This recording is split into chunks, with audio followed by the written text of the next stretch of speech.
When I was 19 years old, my father was deported back to Mexico. The inability to have my dad here with me has definitely impacted me in that sense of like not having that support of him being here.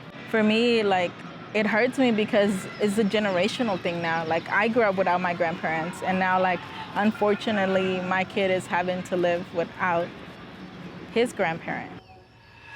I'm Sandra Avalos. I am part of the squad team, and I'm originally from Michoacan, Mexico, and I live in Dallas, Texas. Growing up undocumented, I had to always take extra steps to learn what is it that I was able to do and what was it that I wasn't able to do, especially because my parents didn't know what it was to like do some of the things that I wanted to do. So it was really like figuring out who were the key people that were gonna, help me through that and guide me through that process. Knowing that DACA is at risk really concerns me. I think it really brings the urgency again of like how at any point I can be deportable again. It really brings a state of urgency for me as a parent, because then it's like, oh, like, am I gonna be able to still be here with my kid, or make the decision of having to travel back to my home country with my kid, or how would that look like? So that kind of brings a little, I guess, anxiety. I joined the squad because I believe in people power, and I wanted to be in a space where we are learning and growing together.